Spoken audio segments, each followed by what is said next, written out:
What's up again, you filthy casuals? For those of you listening on iTunes later, you have no idea what calamity has just beset us. But for everybody else, we're terribly sorry we went away. We're back and we'll never leave you again.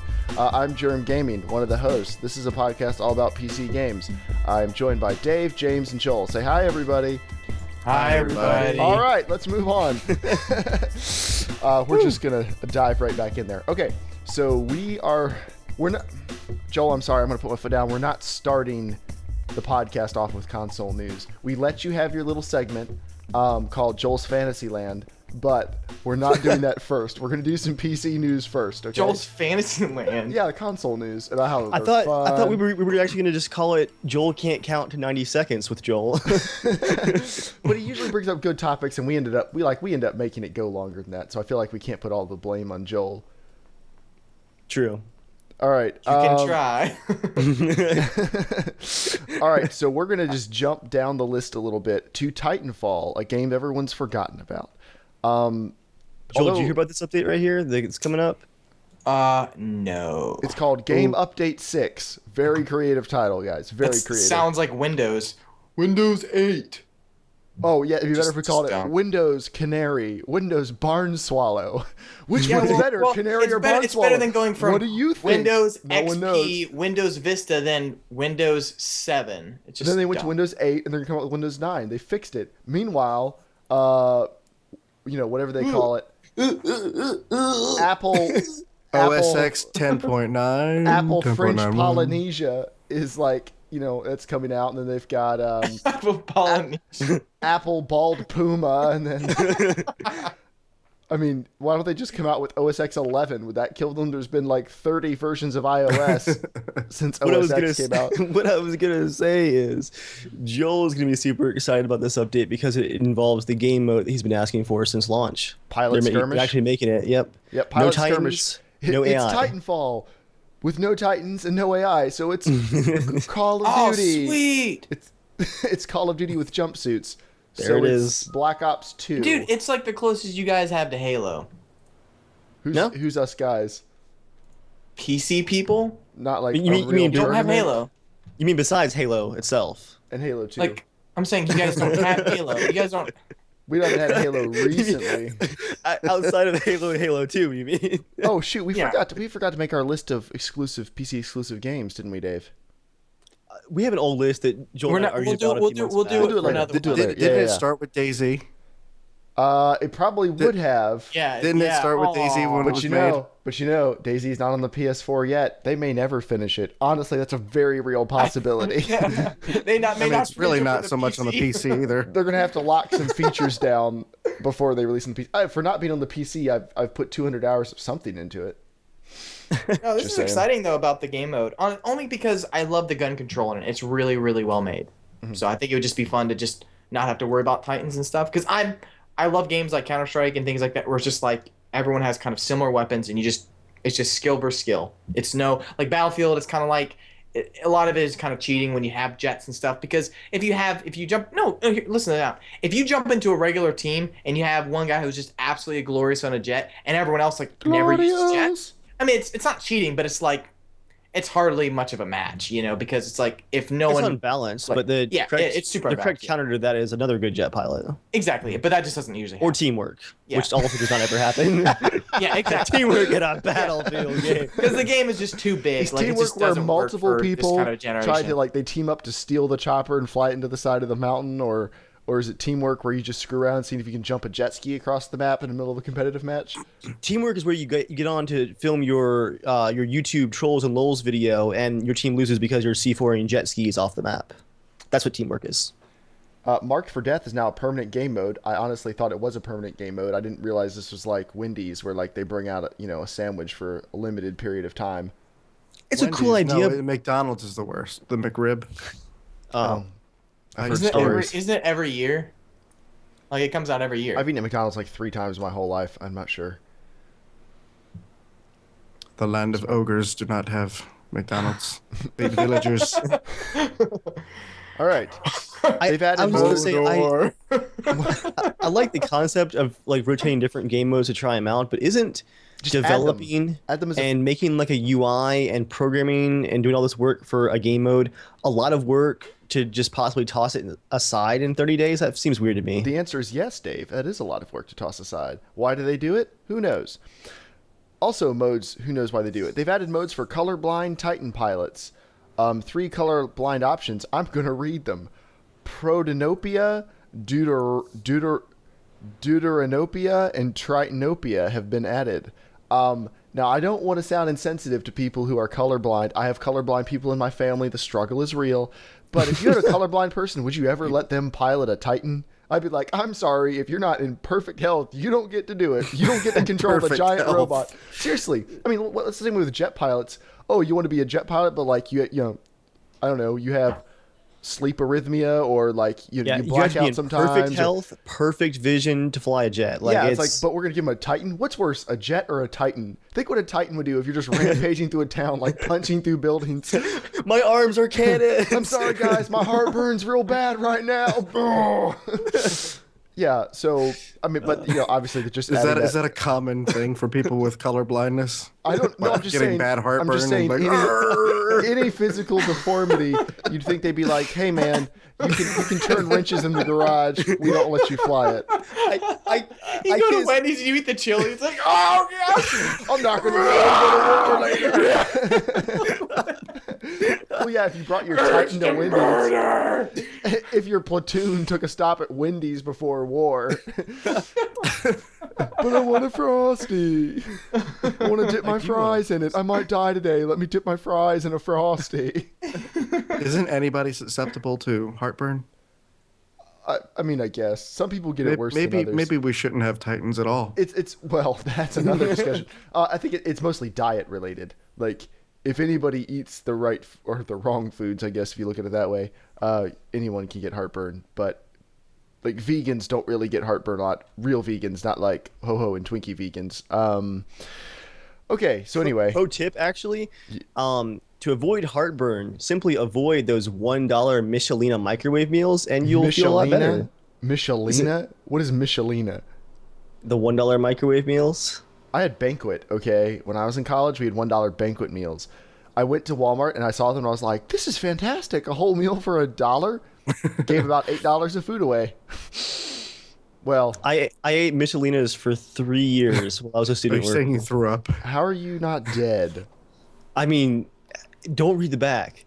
The chicken on the fettuccine Alfredo, it's actual perfect little cubes, but it's not like actual chicken. It's like the reprocessed chicken, so it has a texture of like a sink sponge. Oh man. Every meal was heartburn. Every Why? single, But why'd you eat them though? and they cost $1. Were you that poor? I was making Don't answer $5.15 an hour while going to college. That's not great. Was that minimum wage?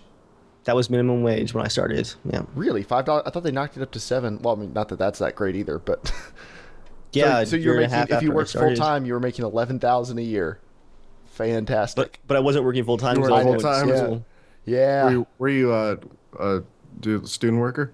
Student worker. That's even worse because you can only make so much a year. You're Yeah. like a slave, but if you leave, they still charge you money. If you worked there's too a cap. much, yeah, if you worked too much, like HR would call your boss, and then your boss would yell at you. America, America. Okay. I actually had a student worker job when I was in college. I worked in the Lost and Found, which was just this little room I get to watch TV all day. Dude, you worked in that little room? Yes. I remember. There was a pathetically small room at that college It for was so Lost and Found. small. But it was still amazing because there was a TV and a DVD player in there. Was it someone else's TV and DVD player? Oh, I don't know. I'm sure. I don't know how you lose that. James, you're just like you're like looting things. Actually, I'm gonna. oh, my keychains. Do I send my keychain? We're about to hear about some fireable offenses here.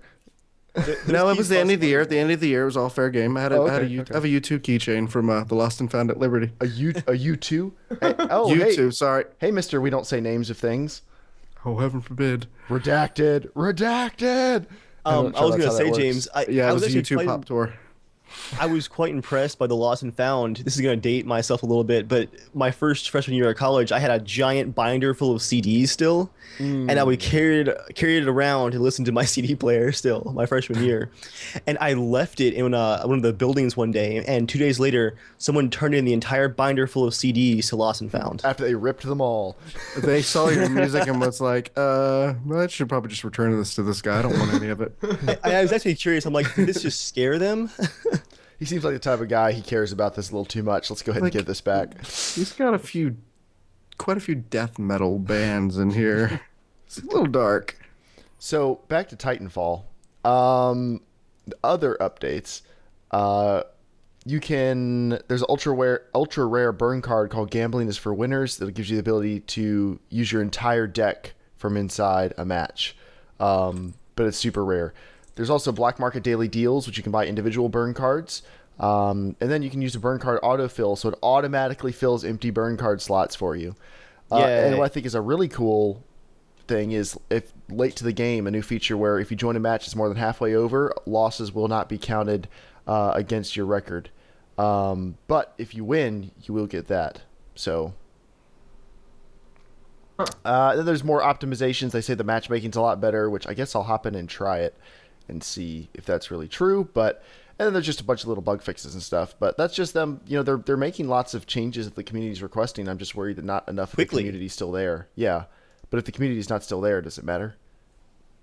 I think the big nail in the coffin, like a few months ago, was the matchmaking changes. Everything was just so broken that it was difficult to find an enjoyable game. Mm-hmm. And a lot of people that were playing Titanfall almost nonstop just dropped it almost instantly. Mm-hmm. Same for us, even. Like, we were still playing pretty heavily up until midsummer. Yeah. All right, next news item. Metro Redux. Joel, why don't you take us through whatever lies and slander you have queued up? I should have had Jan going here because he's been playing it for like... This is from EuroGamer, the Digital Foundry. I don't know if you guys ever look up the digital. I love reading stuff like that just because it's interesting. I like knowing how developers, make things work on consoles or whatever. But apparently, this was like one of the first interviews that that they've gone like on the record, because I mean, a lot of companies don't like to say, and I can understand if I was even developing a game, having to actually give a public statement saying, "Oh yeah, the PS4 does work better. It's easier to develop on," because you want to still win over the people that are buying it on Xbox One or PC. You know what I mean? You say all that stuff, and for the people that don't understand anything, they go, "Oh, what? It's not going to be good on Xbox One." I'm like, nah, it's gonna still run fine. Yeah, it's a little low resolution, but whatever. But anyways, they just talked about what it was like porting, their game that came out about a year ago onto the new systems and with the new updated visuals and stuff. And I just thought it was interesting because this is what I thought. Couple of years, or like even like a last year and a half ago, I think on the podcast, I was saying how developers can really push the limit on consoles for that kind of system, and the guy went on the record saying, yeah, the consoles for the $400 PS4 is twice as powerful as a PC of the same spec. And I was saying, that's why I think, like, if you're gonna get a PC for gaming, definitely go all out. Like, I mean, I've been doing it long enough that if you get a crappy PC and you just go low budget, it goes out of style really quickly. Like, it really does. It just doesn't hold up because PC's always being pushed to the next level every freaking month or every 6 months. That really, games that you want to play at top of the line or even mid range, it just goes back so quickly.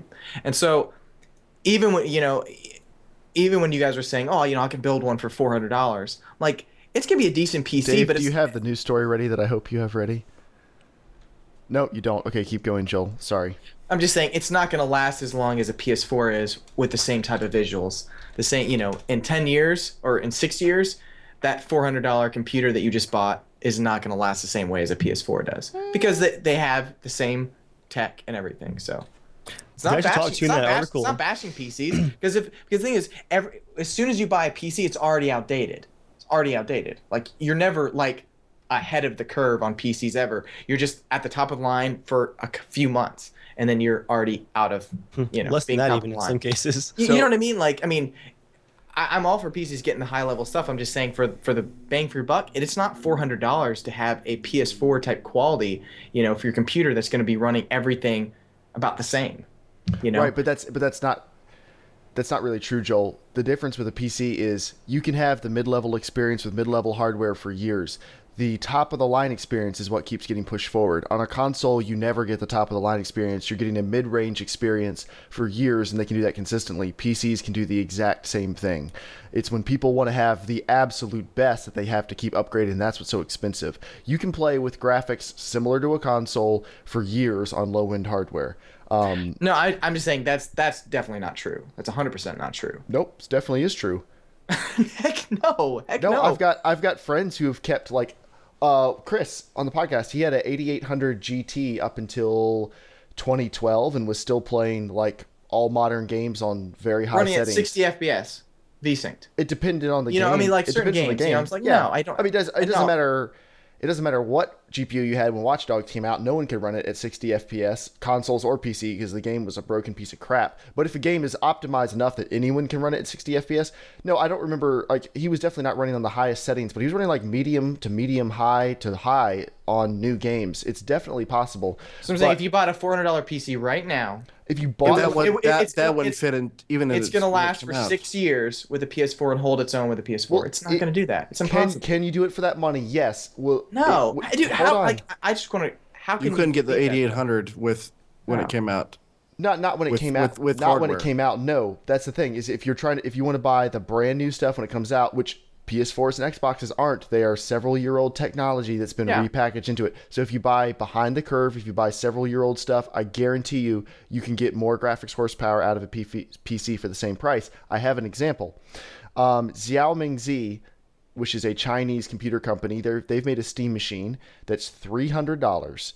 And hold on, Firefox is freezing, so it's making it hard to scroll down. It has an R9 270X with 2 gigs of RAM, which is far and away better than the Xbox One's GPU, which is equivalent to a 7770. And the PS4's GPU is closer to a 7870. The R9 270X is 40% faster than either of those. When it comes to memory, and then 20% more powerful when it comes to just raw pixel computations. It has the same amount of RAM. It includes the Steam OS, which you do save on the licensing cost versus Windows. But no, it's $300, and it is technically more powerful. Yeah, technically, but are they It optimized? has to- it has to be 2 Are they times optimizing for that at this point?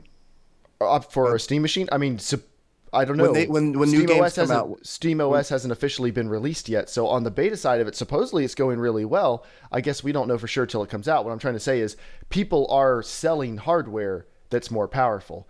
I mean, you can sell the PS4. It doesn't matter how powerful that is. Like when Watch Dogs came out, it doesn't matter how powerful the PS4 is. It ran like crap because the game was crap. So the point I'm trying to make is you can buy more powerful hardware for the same amount of money. Whether the software will take use of it, I mean, we know that's a complete coin toss. Now, I never said about how powerful the system is. I'm saying like the PS4 is twice as powerful. So if you paid $400, you're going to have to spend twice more as than powerful that. as what? The computer's going to have to be twice as powerful as the PS4 for the same price to do the same as the PS4 is. Do you have hard evidence to back that up? That's what this article guy was saying. That's what this dude said from this one game company. No, I've heard it many times. Just look up about working on a console. It's always about 2 times as powerful because you're working in a very rigid environment. It's the same reason why using an iPhone. They said a lot of Android developers. Android's a little bit more frustrating because there are so many different levels of Android phones. They can optimize the game for that. You are correct about the optimization, but no, I have not seen any hard evidence. I've seen people talk back and forth about anything, just like we're doing now. But no, I have not seen any evidence that you have to spend double what you do on a console to get the same graphics horsepower. Yeah, read these articles and look it up. Keep in mind, Joel, that you're also not targeting what would be the PC equivalent of ultra settings. In any case, this version of Metro is running at 912p, locked at 30 FPS. The one on PS4 is 60 FPS, and it's at 60 FPS. Yeah, but that's pretty impressive. But it's not 1080, is it? It's upscaled. No, it's 1080. Is it upscaled? Well, you can render at 1080. No, the PS4 is 1080. Which one are you reading? It's 912. The Xbox One is the 912 one. Gotcha. Okay, but still, they're rendering at 912, outputting at 1080. That's at high. That's really good. My computer right now, because I got my latest thing. I was running Metro last night. I couldn't get 60 FPS. But you were running at much higher detail settings. I was running at high. I couldn't get ultra. Then it must have been right when it first came out or something. Your GPU is powerful enough to do a good job at that game, unless it was I couldn't. Early release. I was running at 1080p too because I didn't have the newest monitor yet. Actually, Joel, in this article too, they're talking about DirectX, and what a big advantage for consoles is more direct access on the software side That to is the very hardware. true. Which supposedly is going to be a big benefit of Steam OS too. And Hopefully. DirectX 12. They're actually Yes. talking here. This is kind of cool. Talking about how in DirectX 11 the API DirectX is wanting to kind of put its like claws into every part of the game rendering process, whereas they're saying for DirectX 12 they're looking at a pipeline where it's very hands off, giving the developer very I'm not describing this well, but a lot more control and a lot less overhead. So we might see even closer to console-like specifications as far as access to the hardware goes on upcoming DirectX 12 which is the games. whole idea of And Steam that would be OS. awesome because That's the whole idea of Steam OS is it's a PC for gaming, but without the downfalls of PC gaming, which is Windows. yeah, exactly. So it's kind of like a direct access to it. So I Yeah. guess I'm only saying is if you bought a PS4 for $400, that's going to go much farther distance wise than a $400 computer is for 5 years. You can't change it. I'm not talking about upgrading. I If you do want disagree. I disagree with you, but I we just have don't to agree to disagree on it. I know, but I guess it blows my mind that like I mean you know computer stuff. I Yes, feel that's like why I'm saying that. You would not be happy with a $400 computer. I wouldn't be happy with a In $400 5 computer, years, but I wouldn't be happy with the 5 graphics years performance of a playing the next PS4. type of- You had a PS3 and you were happy with it. No, I wasn't. I thought it looked like garbage pretty much the entire time I owned it after I built a PC. Before I had a PC, I was like, yeah, this looks fine. I haven't gamed on a PC in like 10 years. I built a PC and I was like, oh, this looks like garbage. And Joel, you keep saying it'd be much further that a PS4 could go. Maybe a little further. I don't think much is at all close to the truth. You get a little bit of a longer life sticking You're to saying those your lower $400 settings. computer from at the time the PS4 came out. I'm not talking about buying a $400 computer next year because obviously that's Right, going to be right. go much further. At the time it comes out, or around the Well, time, right? and I'm talking about building. You're going to be able to building a play $400 Battlefield computer. 5 on a $400 computer in 5 years, or Battlefield 6. Especially in this generation, looking back at the 360 and the PS3, when that hardware came out, it was sold at such a loss. It was actually ahead of the curve, video-wise, of PCs in what was it 2004, right? Is that the correct year for the? No, 2005 for the 360, 2006 for the PS3. There it is. Yeah, thanks. So they were actually ahead of the curve, but this generation is a different kind of scenario. This time, the hardware is actually behind current gen PC hardware. There's much more of a gap, so it's a very weird situation for consoles to be in compared to the last gen. Yeah, that's I don't true. know, But the only they thing- were pretty underpowered last time compared to PCs.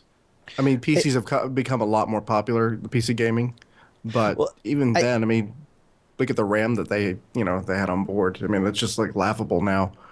Yeah, well, there were a couple of articles available, not talking about the RAM specifically, but I think it was the video cards especially were pretty advanced for the consoles of last gen at their launch date.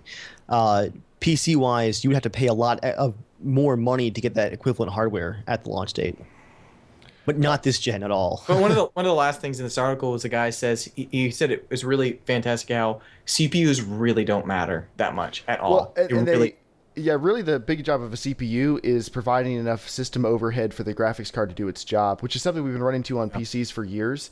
Is CPU advances have stagnated a little bit because honestly, a lot of people don't need them, especially with the rise of parallel computing where you can do video rendering and stuff on a graphics card. So the CPUs have definitely slowed down. You just need to have enough CPU that your graphics cards aren't bogged down. Like Dave has two 680s. If he had a Pentium dual core, which you can still get decent gaming out of a Pentium dual core, decent, not great, but like you can do a decent job with a $50 processor, but he would barely get the benefit of one of his cards, let alone both of them, just because that processor won't be able to push it.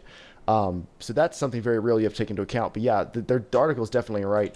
I think it's going to rapidly change though, because the new consoles are so multi-threaded that games are going to be catching up.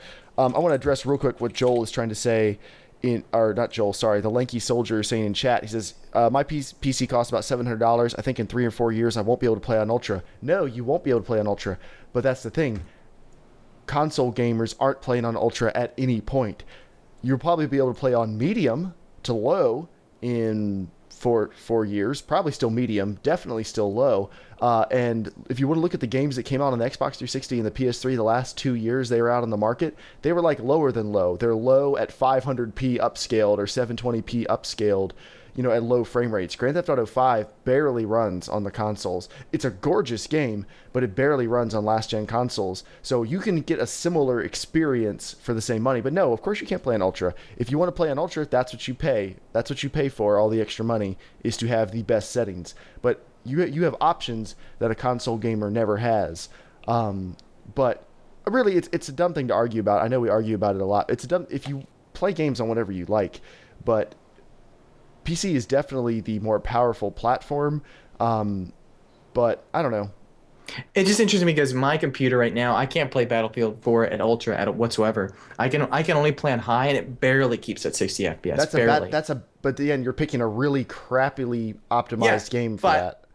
On my PS4, Battlefield 4, 60 FPS, it never lags. I mean, seriously, never lags. Draw distance is cold a lot on the console versions. It's not that much. And you have no frame rate counter, so as long as you're smoothing it out, you wouldn't necessarily know. You can tell if there's a big issue. I can tell I can tell. And I work with video all the time. I know what it looks like. And you think Grand Theft Auto 4 ran smoothly on your Xbox? I didn't say it ran smoothly. When did I ever say that? You thought the frame rate looked fine. You've said that before. I said when a game is at, okay, here's Dave was playing Destiny on the PS4 with me. 18 FPS. He says V6. no. He says, "Is this 60 FPS?" It was 30 FPS, but it was locked and they had a little bit of motion blur and it looks just fine. But he didn't even know. He thought it was 60 FPS. So I'm saying 30 FPS is fine. Like I play Watch Dogs at 30 FPS on my PS4. It's great. It's because it's 100% locked and it has a little bit of the motion blur. VSync and locking the frame rate definitely makes a big difference. Yeah. But I'm like Grand Theft Auto 5 was maybe like 20 FPS in the city. I mean, I mean, it's pretty bad. It's playable, and I enjoyed it for a whole year. Don't forget, Joel, that I've played Battlefield 4 on the Xbox One, and in my opinion, the aliasing and the pop-in were absolutely horrific and downright distracting and detrimental to gameplay too. I would like aim down sights at pop-in in the distance. Yeah, but you're also playing that in DayZ right now with terrible draw distance. No, the draw distance in DayZ is 2,800 meters. I can see it, and you can see the crappy, no textured grass. You can see him 2,800 meters away. On a console, you would never be in a situation where you could look at something that far away. I was saying, Battlefield 4 PS4 looked really, really good. Yeah, it didn't have the full anti-aliasing crap, but it looked really, really good on a PS4 at 60 FPS locked. I'm saying my computer couldn't do it, okay? So that means I got to lower mine down to medium. If your computer was running on similar visual settings to your PS4, it would run it better, no questions. Well, no, here's a problem. I lower it down on Battlefield, it like does no difference. It's like nothing changes. It's like, yeah, it looks crappier, but nothing changes. You know what I'm talking about, Dave? That's because you can't edit on the user side some of the settings that have been edited in the console versions. You can't edit the shadow Z draw distance. You can't edit the level of detail model popping distance. Of course. You can't edit the anti-aliasing at a hardware level. There's a lot of things that you can't tweak that the developers have and hard-coded into the console versions. Of course. I'm just saying. Basically, Joel, what you're saying. I can't get my computer to run it really nice no matter what settings I choose. Like, I choose a lower, like the only thing I can make it run really fast if I go down to like less than 1080p.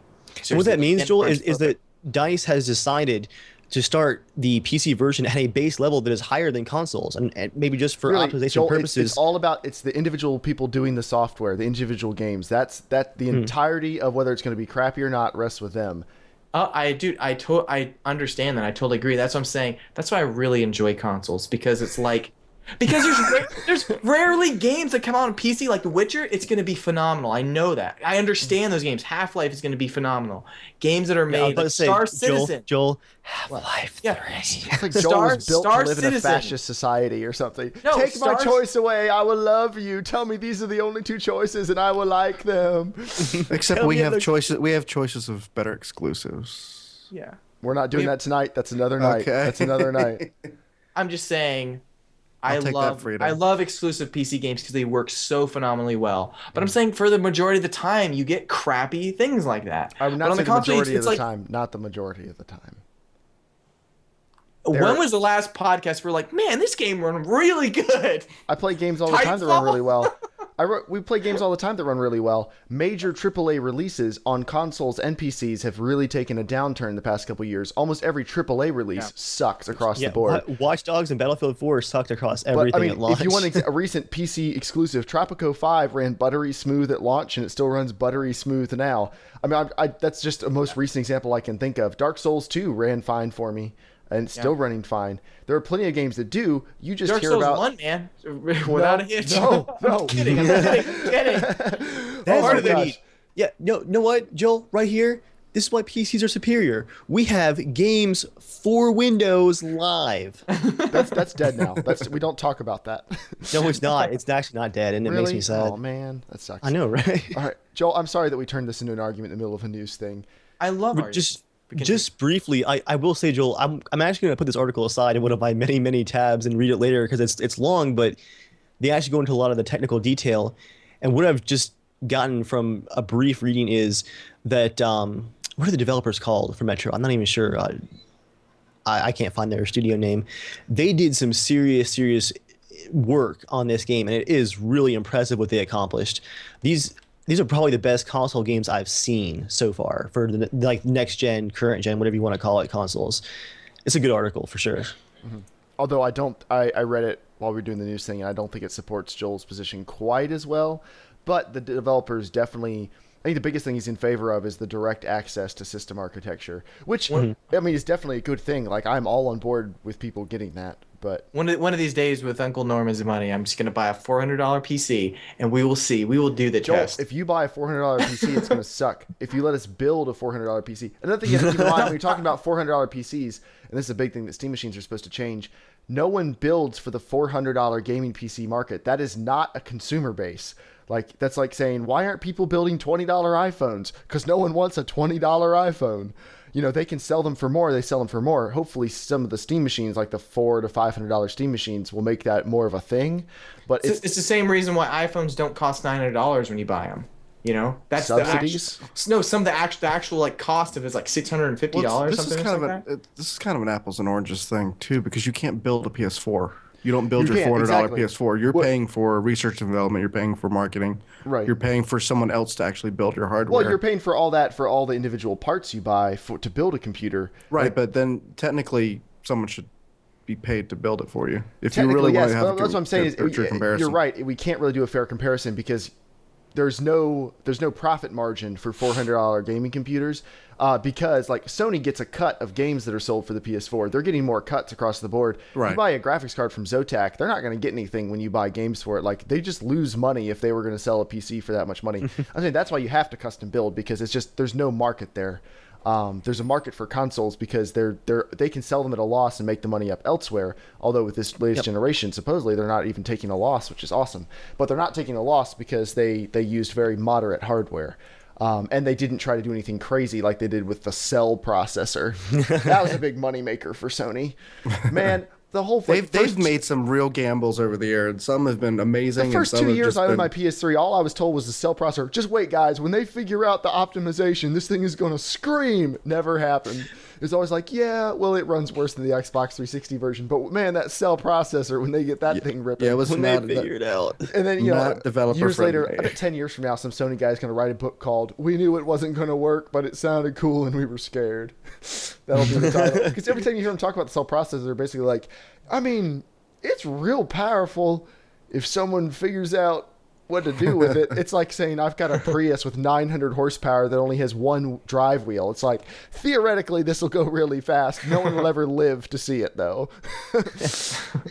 You have to admit the exclusives did at least push the PS3 Oh, beyond. PS3 has some awesome exclusives. I mean, graphically, like it was able to push it quite a bit Well, beyond you're, what you're you thinking would. Naughty Dog. insane You're looking. pretty much thinking Naughty Dog and Metal Gear, right? Well, in Heavy Rain. Okay. Heavy But Rain on God of War series. Holy crap! I don't think God of War 3 Did you was- play? I played it was- them all. I played them all. It was nuts when you play the game and you're playing these gigantic bosses. The scope of it was big, but they did the scope super big on the PS2, so the scope wasn't as impressive on the PS3. I thought they didn't really they could have taken it up another level, I was thinking, but I'm assuming if we see a God of War 4 or something on the Yeah. PS4, I'm assuming it's going to be way more impressive. But yeah, I'm waiting to hear a lot of exciting Sony announcements. Like a lot of their exclusive studios, we have no idea what they're doing. So I'm holding out. I've had many opportunities to buy a PS4. I still haven't done it yet. It's not right yet. But Costco sells them for real cheap. So Destiny's coming out soon. I'm not going to buy 10 it for days. Destiny. 10 days, James. I'm not going to buy it for Oh, Destiny. really? Wow. 10 All right, days. we do have to move quicker through the news because Okay. we have so much other stuff to do. I'm sorry we derailed there. Electronic Arts. It wasn't a derail. It was a complete train wreck. They're still finding bodies. The train was flipping over. Joel was like, "My train flips faster than yours." I'm like, "Mine's cheaper." Mine has better smoke resolution. So, like, here's something we can all get behind: DLC. Electronic Arts say they expect to make $1 billion in DLC revenue this year. $350 million from Madden, $300 million from game sales, $50 million from normal DLC.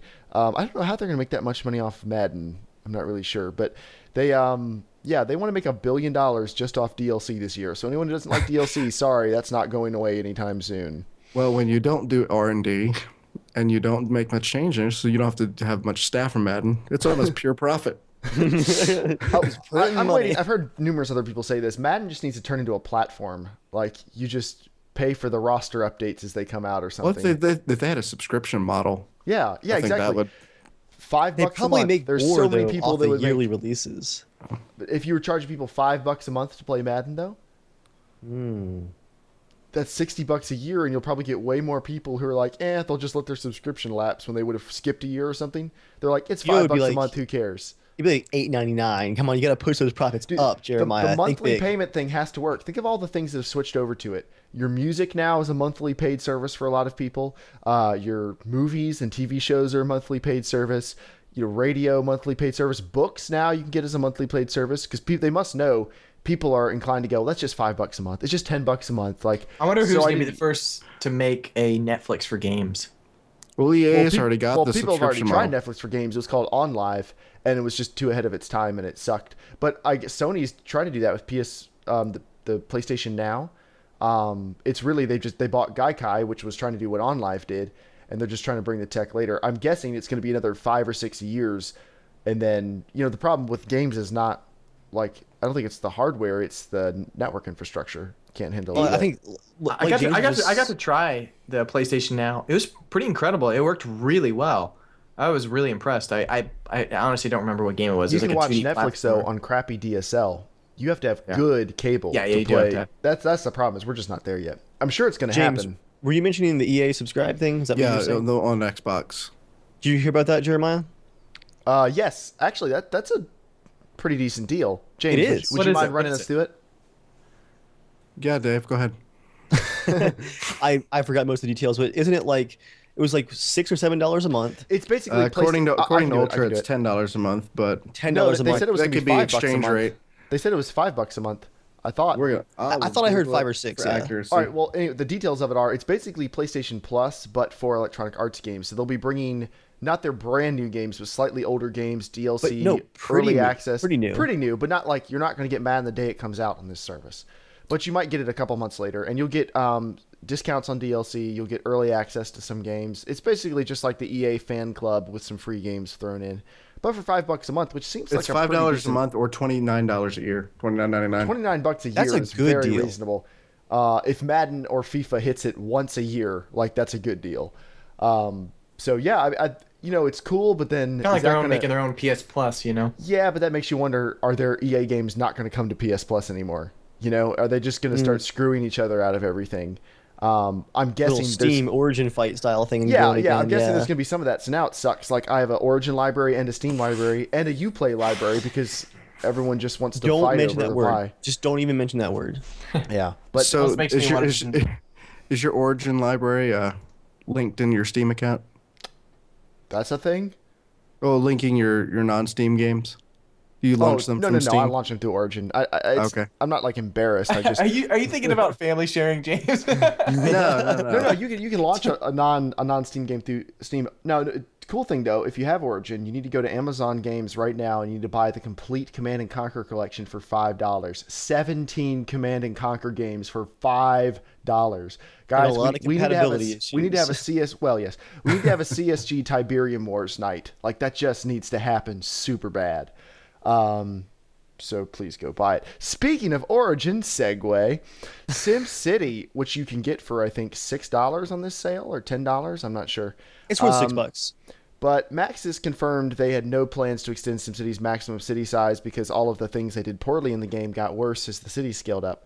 They didn't say that. They just said they thought it was a good size, and everyone who could do math figured it out. But there's a mod on Simtropolis, Project Orion. It will let you expand your city basically as much as you want.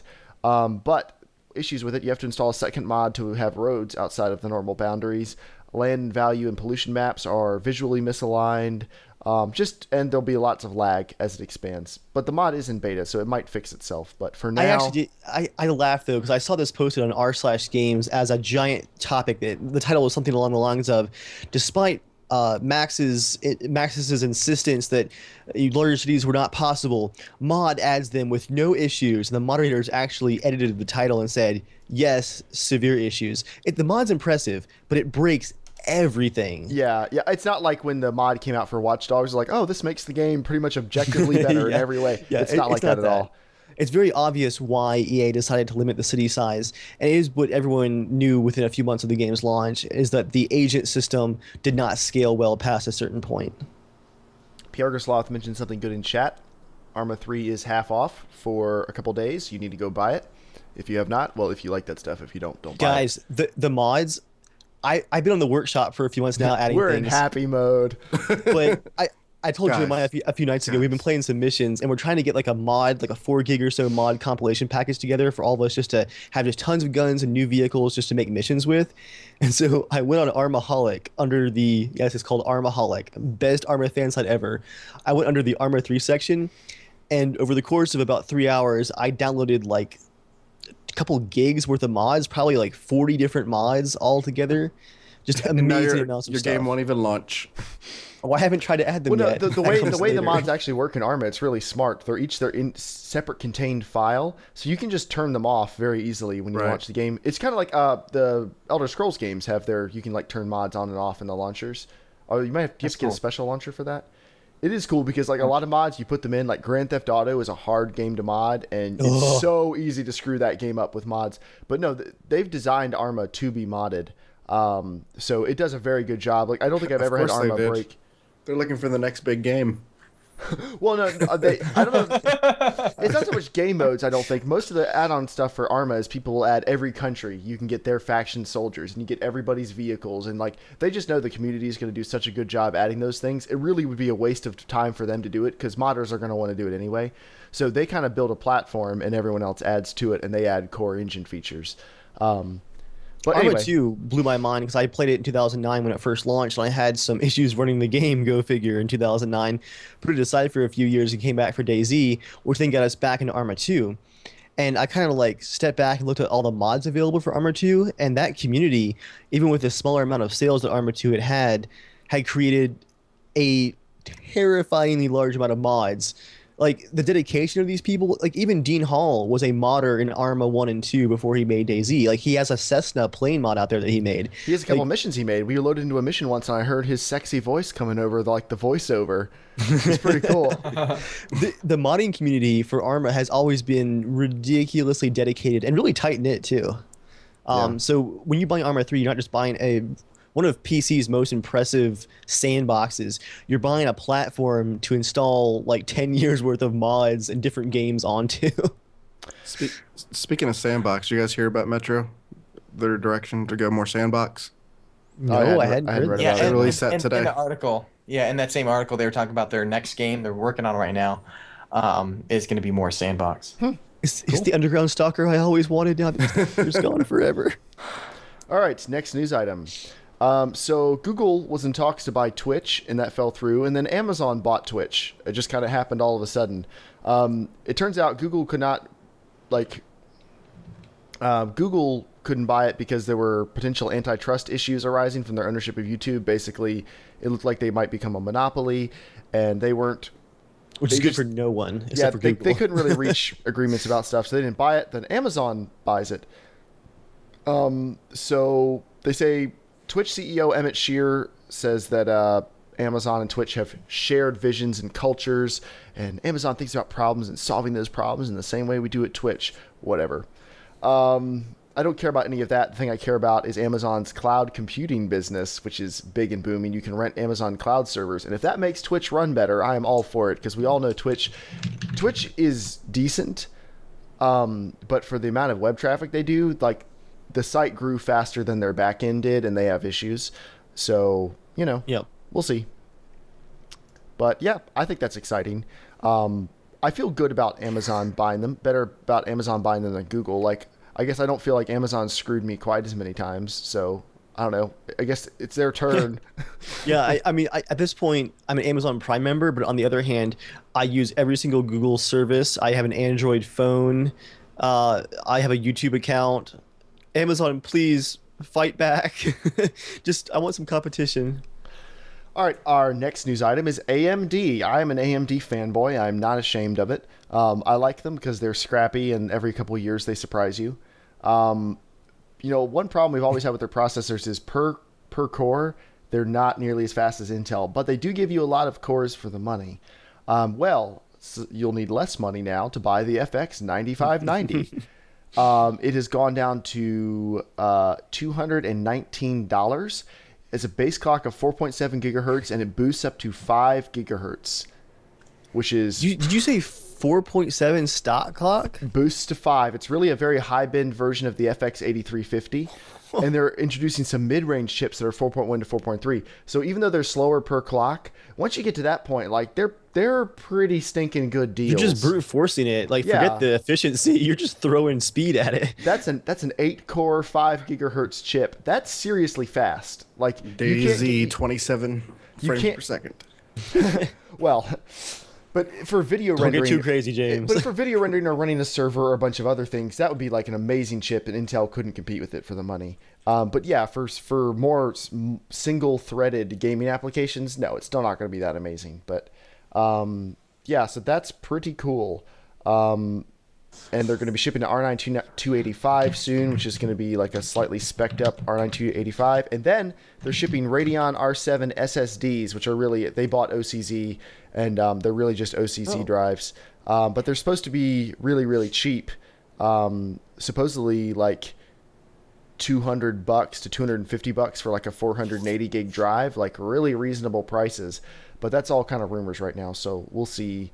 We'll see how it goes. But that is supposedly what's happening.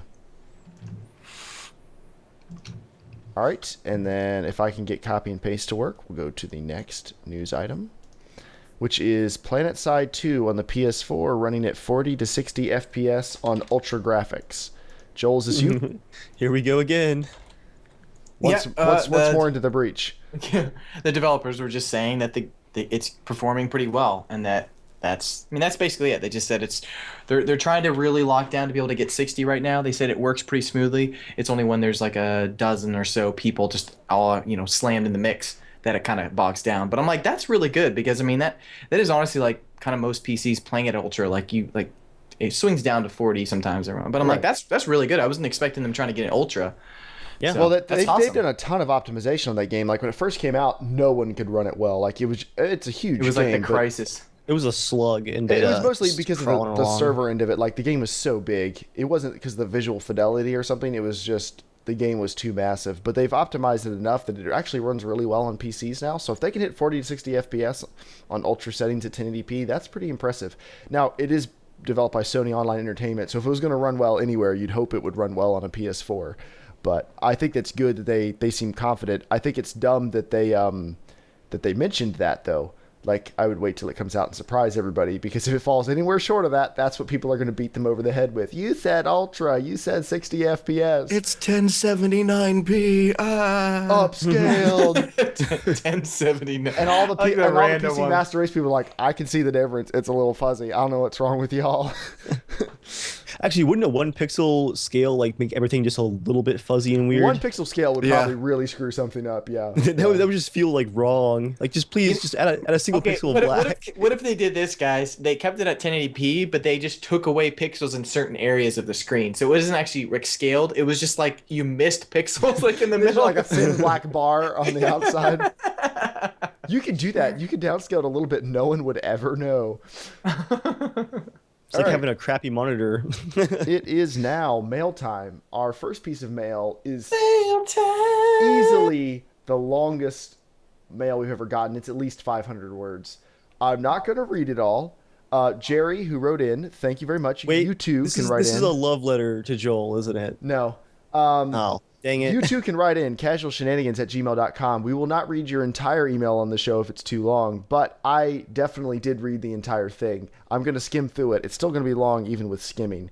But here we go. Hello, CSG crew. My name is Jerry, pronounced Jerry. He spells it with a G, though, so I'm not just repeating myself. He's been wanting to write in for a long time. He said, I've been watching your videos for quite a while now. I've thoroughly enjoyed them. Thank you, Jerry. You guys are the ones who really got me engaged in DayZ. I bought a coffee when the alpha came out and was really happy with the purchase. I've been listening to the podcast for a long time. He's not sure exactly how long, but a really long time. He enjoyed it a lot. He went from an occasional listener to a regular listener. He enjoys listening to us while he does boring tasks like cutting the lawn or shoveling the driveway. It helps pass the time. Thanks. I mean, that's why I listen to a lot of podcasts too, as well. So Driving. he is sharing with us this piece of artwork he has made. I'm going to throw that up really quickly. Joel, have you seen this piece of artwork? It's gonna be all of us, and then Jeremiah's head is just way Joel, above, like you just see. Have you seen not this piece seen- of artwork? No. Oh, okay. Joel, check Twitch chat right now. We get to watch his reaction live. This is great. Look at the details, Joel. The details. Joel Beer is 0.00. I think water's a little bit more. Consoles. Norman Mobile, aka the Kickstarter Brinks truck. What's this guy? His name's Jerry. At least he's got at least I've got the body of Rambo shooting rainbows. I didn't see that. You've got a Jeremiah-sized head, though. Oh, my head's not that big. Wow. He probably made this on his console. Thank you, Jerry. We very much appreciate that. Ultra Gret says 420 Joel it. So he goes on to say, I would like to can't point out the breathe. fact that I'm 16 and can still down more alcohol than Joel. We can't officially condone underage drinking. He says, anyways, I got to participate, and this is the first anyways of a bunch. He actually has a technology question much farther down this email. But I got to participate in the battle for Nova and wanted to say he had a lot of fun. Thanks for getting us all together. He was on Dave's team as sniper number 2. He said he thought he was going to kick some ass and make the team proud, and he came out with my AKM, which he still has. He said it was really fun. He hopes to do it more often. Then he says, so you guys seem to lean more into giving back to your community than other YouTubers do. With the addition of your public TeamSpeak and the community events, it got me wondering, do you think that eventually you'll rent your own virtual server with those bags full of Patreon money on which you can host your TeamSpeak and possibly a public DayZ server? I think the community would really enjoy being able to hop onto a central server surrounding CSG and also be able to interact with you guys. What are your thoughts on that or anything else regarding community-oriented things? And I'm paraphrasing a little bit just for time. Well, the CSG server is actually paid for out of Patreon money, and one of us is not hosting that. That is hosted by gameservers.com. That is entirely paid for by Patreon, and you guys are taking advantage of it. You guys are definitely hanging out on there every night. So thank you for doing that. We're having a ton of fun hanging out with you. So that's definitely, that's already happening. And then the DayZ server is definitely a possibility. That's a higher up Patreon perk though, because DayZ servers are kind of expensive. And honestly, Yes. I'm not in a super big hurry to host a DayZ server because I don't really see the reason to right now. I'm sure it'll get to that point, but right now, and we're going to get to this in our main topic.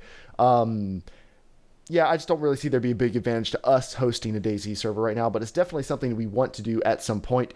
And heck, I'd be okay, like depending on how hard it is to host stuff, I'd be okay just like using Patreon money, build a little box and stick it somewhere in my apartment and just host off one of our things. Like, I think you have to have a partner for DayZ. do you? Okay. But like Because TeamSpeak and the server and other files servers, are I'd be locked okay with down. it. Gotcha. That Yeah.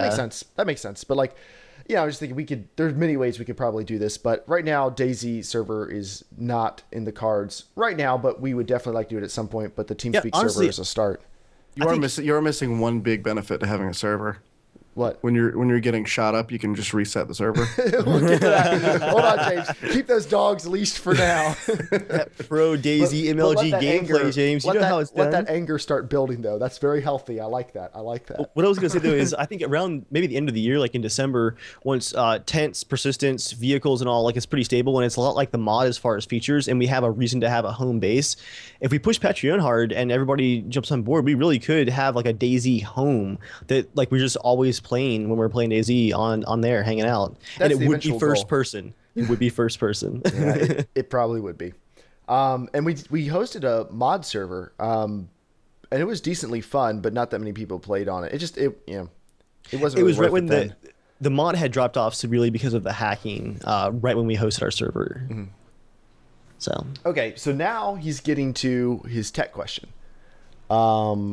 He says, "Sorry for dragging this on for so long. That's okay, Jerry. We accept you." He has a couple questions about his PC. He wants to make sure he takes all the right steps.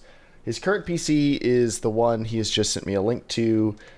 Dave, I should have sent you a link to this earlier, but I'll just read out the specs. It's an Asus pre-built computer. It's not a gaming computer. It's just just like a regular desktop this is computer. his current PC. Current PC. Okay. It's an Asus. It has an i5, a GT 620 graphics card, 8 gigs of RAM, and a hard drive. Just regular hard drive. So he wants to know what kind of GPU should he get. He wants to be able to play DayZ like it's meant to be played, 1080p near 60 FPS with the best possible settings and stable while recording. I'll stop you right there, Jerry. Everyone wants to do that. Jeremiah, I got this. To play DayZ on those settings, what you're gonna want to do is build an i7. You want one of the 8 cores coming out in a few months, and you're gonna want to not play DayZ until summer 2015. And you're good to go. Or you can fly to Bohemia and work off their servers. Jerry, everyone wants to direct. play They're not playing at 60 FPS. Yeah, everyone wants to play it at 60 FPS, but the game is in pre-release. It hasn't been optimized. It's literally impossible to have stable 60 FPS in that game right now, unless you're in the wilderness or something. I routinely get over 60, but that's in the wilderness.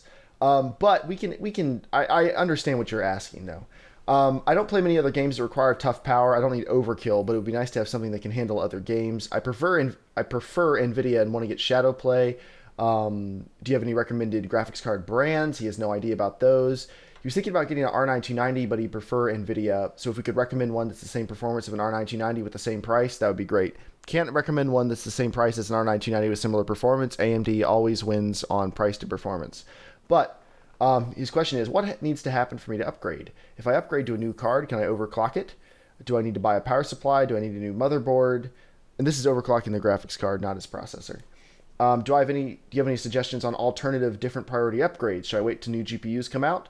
Is there a better time to buy? Should I save up longer and build a completely new PC? Should I just take advantage of Amazon's 30-day return policy and try out some different cards? If you could recommend a good SSD, that would be nice too. Help me, I'm scared. You don't need to be scared, Jerry. His budget, he has $720, doesn't want to spend it all. He'd rather get something that's around $400 for the graphics card. Okay, so basically, he's got a regular desktop. He wants to beef it up some. He's got a couple $100. I would not save up your money and build a new computer yet. And Dave, and any of you guys jump in as you have comments. But I would buy a new graphics card, and to do that, you will also need to get a new power supply. You can easily do that for the $400 you had allotted for the graphics card. Then you can just use that until it just won't play new stuff anymore, and then build your whole new PC and take that graphics card with you. But if you have an i5, even if it's like one of the cheaper i5s, that's going to be pretty good for gaming. Like, you're not going to get a huge advantage out of getting a better processor, and you can't really get a better processor with your current setup. So leave everything else the same. You do need to measure the inside of your case and find out how much room you have in the slot that your GT 620 is in now. You need to find out how many inches of room you have, and that will dictate how big of a card you can put in there. But for your budget, I would get a GTX 770. If you want to get NVIDIA, get a 770 and get a Corsair 650 watt power supply, and I will leave links for both of those in the description of this podcast. If you get both of those, your graphics horsepower is going to go up by a factor of 20, basically. A GT 620 is not a good graphics card. It's like barely above an integrated graphics. It's for like watching HD video. yeah, it's just a graphics accelerator. It's not really designed for gaming. So if you get a real graphics card and a decent power supply to push it, you will be able to play pretty much every modern game at least medium to high settings, depending on the rest of the stuff in the computer. But you can do this for a very reasonable amount of money. I have an R9 290. It's a very good performing card. I'd recommend one, but I seriously doubt your case is going to be able to fit one because my card's almost 11 inches long. It's an enthusiast card, and you kind of need an enthusiast case to fit it. But for SSDs, I would buy a Samsung 840 or the new 850s that are coming out soon. Really, you can't go wrong with either. They're stupid fast. Decide how much you want and how much you want to spend, and then get whatever 840 Evo fits your budget. He said, should I wait till new GPUs come out? New GPUs come out every year. Don't wait. I mean, there's not enough of a jump every year that you're really missing out on a super ton. If you happen to buy one and the new ones come out a month from now, you're still getting a pretty good deal. How far around the corner is DX? Is 12? DirectX No 12? ETA, Yeah, we don't know as yet. far as I would know. I would not Okay. wait for that because games still aren't going to support it for a long time after Right. that. So it's not. I wouldn't let that make the decision for you. I don't think you need to buy a bunch of cards, try them on Amazon, and return them. I would just get a GTX 770 or an R9 290. Get a Corsair 650 watt power supply. You'll be fine, and I think you'll be very surprised with how much gaming performance you get. But very importantly, measure the inside of your case. Also, see how much heat expulsion your case features. Like if it has one fan on the back, you're gonna want a GTX 770 because it'll vent the air Or out put the it back. in a fridge. And it's not a super hot card. But yeah, like you do not want an R9 290 if you only have like one fan on the back. That's gonna cook everything inside your computer. Don't put it in the fridge though. Condensation. Yeah, Bad. But Electronics. It's but in all seriousness, like you want to add enthusiast parts to a regular consumer desktop. It's not really designed for it. You can do it, but you're going to run into a few small issues probably. I would still definitely do it though. Get the best cards you can. I'm sure you'll be fine. All right. Our next. Joel, this actually holds true when talking about the PS4 as well. When you're upgrading your PS4's graphics cards, you want to make sure that you measure the wait, you can't. When you want to put that $400 setup in your PS4. When you've got that tax return money from Uncle Sam and you're like, I need things that no one really needs. Yep. Then you got to measure first. But here's the difference. Joel has both. Aww. That's 'cause- Like all of it, we're adults with jobs. Well, I guess you could technically call it a job. Oh, shut up, Dave. They gave you. They fixed it a little. I'm so sorry. I can almost afford a used Xbox 360 to play through Red Dead Redemption. Oh, says the man with an AR-15 hanging on the back wall. You have different priorities, Dave. You've Just got a acknowledge pretty it. nice safe back there. Yeah, Yeah. yeah. What are you keeping in that safe there, Dave? It's Poverty? actually very, it's Stacks very, of very, poverty. it's very, very empty. Have you sold actually. everything in it? Could you get a console or two? I Yes. sold The everything in answer is yes. I know Yeah, I it's in could. there. Yeah, you definitely could. Well, Okay, so you have yeah, different counting the priorities. headsets How many left, guns yeah. does Joel have? Not that many. You also live in a freestanding residence. Joel lives in a townhouse. Joel has different priorities. Joel's goal is to have every square foot of his house packed with little electronics with red lights blinking as they charge. Joel wants his power bill to be $500 I a love month. technology. Not as much as you see, but I still love technology. All right, our main topic tonight is actually, I wanted to talk about it for a while, but it was brought up by Dombrowski. I'm not really sure how to say his last name, but that's what he goes by. He wrote into casualshenanigans@gmail.com just like you can and says, I've recently found your podcast. I've been enjoying it. I like the PC gaming DayZ theme, and I haven't been able to find that anywhere else. I have a question regarding the moral responsibility of the owner of a game server and want to hear your take on it. Do you feel the owner of a game server has the moral obligation as a gamer to provide a fair and balanced experience to all players, so the Fox News experience? Or do you feel that it's acceptable for the person that pays the bills to be totally justified in doing whatever they want, including the abuse of players, since no one is forcing anyone to play there?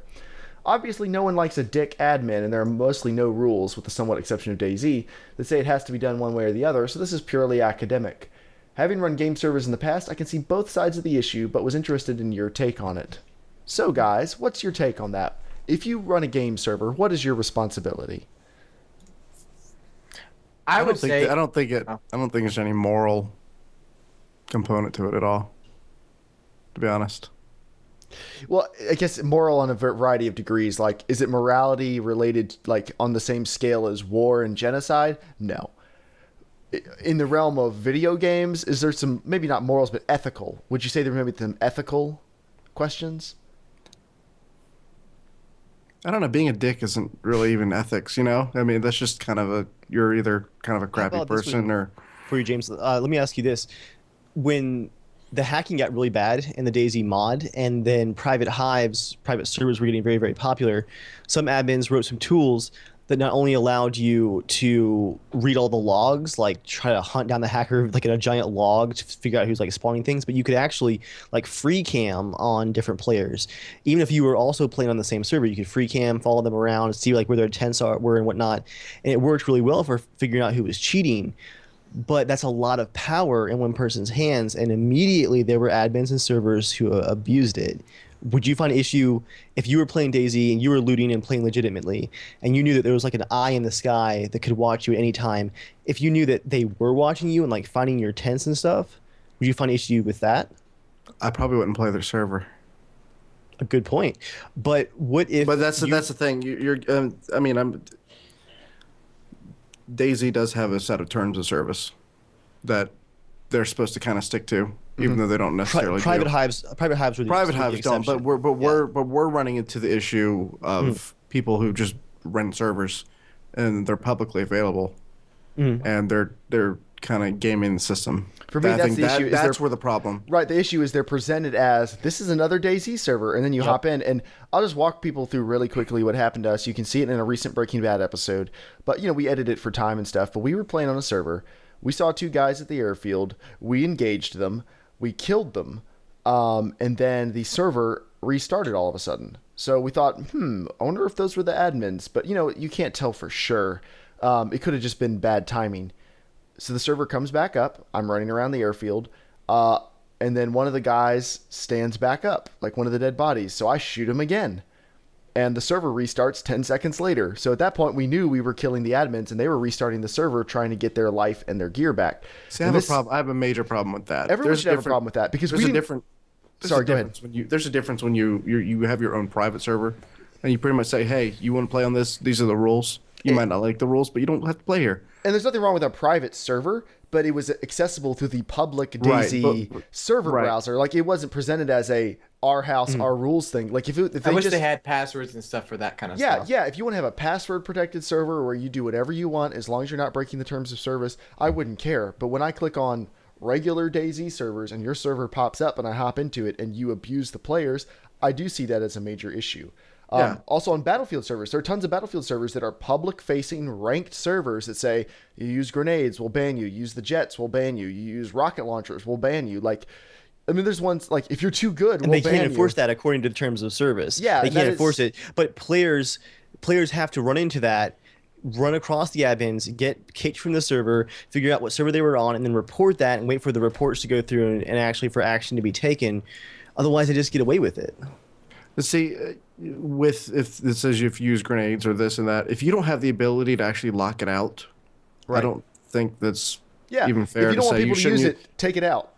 Yeah, I mean, if it's spawning in the game, or you're for Battlefield, you start with a grenade. I mean, if you can't turn that feature off, then just deal with it. Yeah, I'd have no problem with the server owner saying, like, on my server, it's knife only, and all of your other weapons are removed. Like, okay, then it's knife only, and you can leave if you don't want to play that. But when you give people the full tool set and then force them to play by your stupid rules just because you decided on a public, official server, that's stupid. Ranked server. I think what I would like to see in more games is have, like, separate tabs, official servers and player-hosted servers. And the player-hosted servers would have to have a disclaimer that when you launch them, that basically says, hey, it's the Wild West here, like, good luck. And they ought to have a report button so you could report admin abuse. Because a lot of the times, what we run into is people aren't hosting their own game servers for custom experience. They're hosting it because they want to be the god of their own little world, and they want to ban people who are better than them or don't play how they think the game should be played. And yes, if you're hosting a server, you can do whatever you want. But when you're hosting a public server that people can join expecting a vanilla experience because they haven't seen anything that tells them otherwise, that's an issue. See, the thing I like, just haven't even got a chance to play it, but just looking at the Epoch or Overwatch stuff, where they have their own setups. I think that's cool. I mean, if you have the ability to customize your server to create a different experience, and you can advertise it as such, that's one thing. But if you're just putting out some rules out there, like if you're going to play on here, don't no KOS and no this or that. You can't.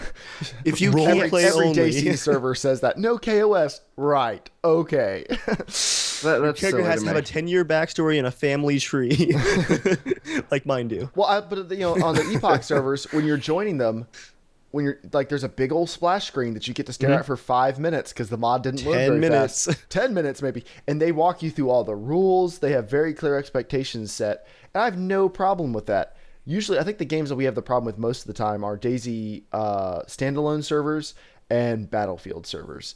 Like, there are Team Fortress servers that are just like cats shooting lasers at everybody, people pinging around. But they're very upfront about it. They're like, these are servers for people who want to do this, and it's no big deal. But it seems like the butt hurt is what's the issue. People who just I don't care if people want a custom experience. I care when they abuse people who are just looking for a vanilla experience. That's the one thing I've always been frustrated with server browsers and stuff. Yeah. Just because like you have to wade through the amount of muck just to find something. I'm like, I just like, please, can I just play on official, like how Battlefield wants it supposed to be played, and just get into a game? But then you see the problem with that, Joel, is like, I want to play on an official server, which means I get to sit for 15 minutes while Titanfall tries to find me an official server to play on. Like, at least with the PC, you get to try a couple different server browsers, and even if some of them are crap, I don't know. It makes me feel like I have a little bit of choice in the matter. You just launched and it was like, it worked. Well, there are games that have really good matchmaking, and there are plenty of them that don't. Like Modern Warfare, pretty good matchmaking. I never had to wait that long. But that game is also one of the most popular first-person shooters, so there were tons of servers. The problem with the whole matchmaking thing is if you have a ton of servers, it's great, and if you don't, you really need a server browser, and then you run into all the problems with idiots. Actually, Joel, I was just checking on Battlelog now. There is now an option where you can search for only official DICE and EA servers. That is on nice. Battlelog. Finally.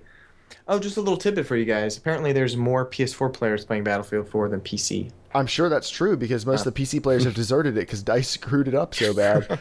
Joel, there's more PC players playing Battlefield 2 than Battlefield 4. I guarantee it with all the mods and stuff. I guarantee it. We could what else can we play this game with? There are more PC players playing Farmville than Farmville. Battlefield 4. Well, that's true. There are more PC players playing Bejeweled than Battlefield 4. There are more PC players playing Battlefield 3 than Battlefield 4. It wouldn't surprise me. Actually, speaking of Battlefield 4 and occasionally coming across weird servers, a lot of the rules and stuff they can't really enforce. There is some admin abuse where if your KDR gets too high or you're too good in a jet or too good in a tank, they'll kick you because they suck. But there was a server that someone found last week that I'm sure by now DICE has personally nuked it from orbit. They joined the server, and on the splash screen it said, "This is an explosives-free server. No grenades, no RPGs, no underslung grenade launchers, no lock-on weapons, nothing. Unless you are a server VIP member. Become a VIP member for $5 to use explosives."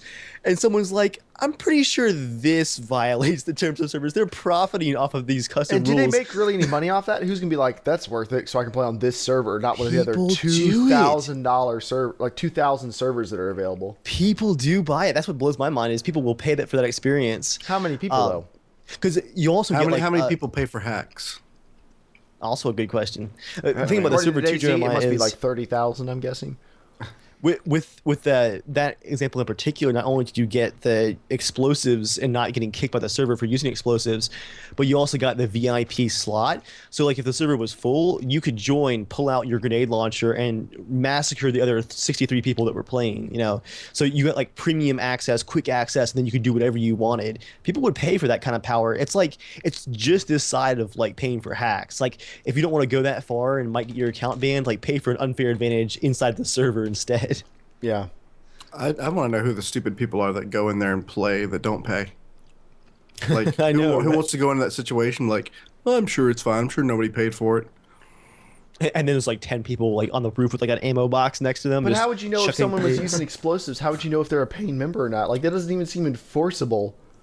They have scripts that they can run on the server that compare player names to a whitelist, basically. Good old scripts. Good old scripts. And actually, I was very glad though that James, you brought up Epoch, right? Yeah.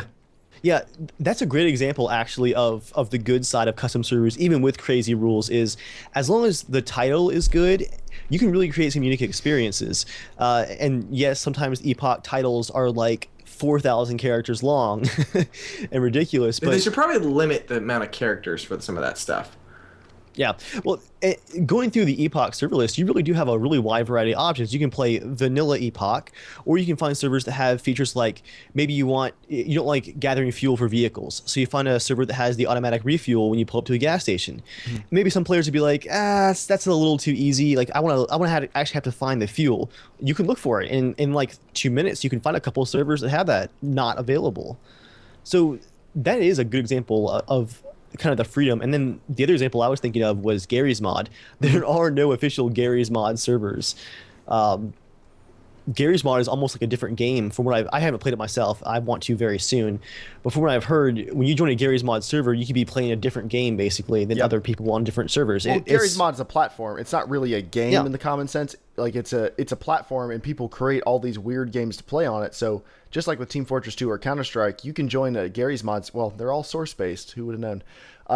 But you can join a Gary's Mod server that will be all kinds of weird things.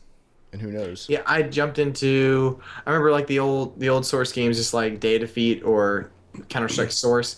I jumped in. I was like, oh, I want to play this game. I haven't played it for a while. I like jumped into one. I was like, what? It was like downloading all this stuff. I was like, what is going on? Custom sounds. Ew. Dude, Ew, ew, ew. Dude, I was playing in a McDonald's, and like every kill was like, whoa, whoa, whoa, whoa, whoa, and it's like, kill, and I'm like, what the crap? Actually, that's a great example too, Joel. I had forgotten, like, for as hardcore of a game as Day of Defeat was, like, pretty good sound and all first day, there were some weird mods for that World War II game. Oh, I know. Yeah, I like the ones that was like, Momo multi-kill, unstoppable. I'm like... That's right. Feed my ego. Feed it. All right. It is now time for 90 Seconds with Joel, part of the podcast where Joel talks about something for however long the crap he wants to. So, Joel, what do you have for us tonight? Okay, I always like reading about weird ethical questions and dilemmas. It's a new chocolate candy coming out from hot or not? Dilemmas coming out from Willy Wonka. New chocolate. So I found this one. It was just funny. There's 20 seconds. It's just interesting. Should we go look at the list now? You said don't read it, but I've got to open the tab. I haven't been to it yet. No, I'll just read it to you guys. Ready? Okay, all right.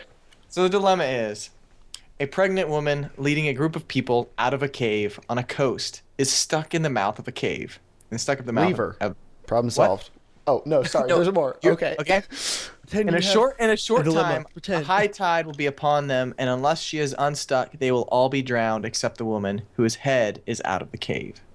Fortunately, or unfortunately, someone has with them a stick of dynamite. Wait, who calculated the water line? Like, who's been here for long enough to calculate the water line? It's just a problem. There seems to be no way to get the pregnant woman loose without using the dynamite, which will inevitably kill her. But if they do not use it, everybody will drown. Oh, she's blocking the opening. Yeah, she's blocking. Yeah, Gotcha. she's blocking. Number one, why did she go first? She's a pregnant woman.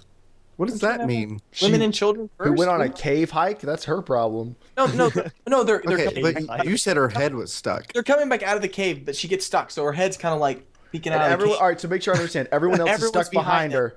So let's say But 100. she's high enough that if the water comes in, they'll all drown. She won't drown because she's high enough in the cave. And someone's calculated this out. And they can blow her out of the way with a stick of dynamite.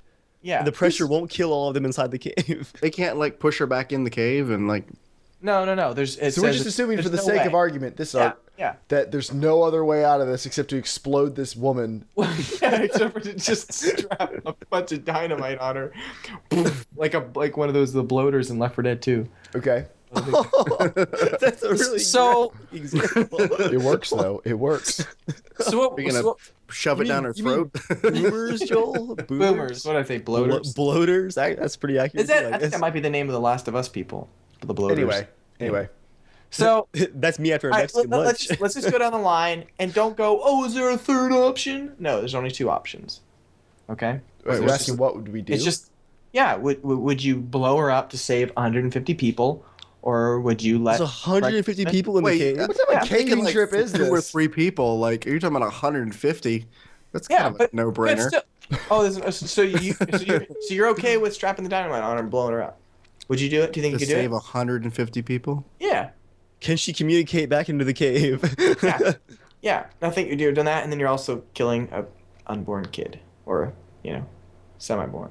I'll go if no one else wants to touch this one. 148 left. All Balancing right. it out. So the fact that the child isn't born yet doesn't make it worth more than one of the other already born human lives, in my opinion. So, but people will hop all over it. It's an emotional argument. An unborn child, get over it.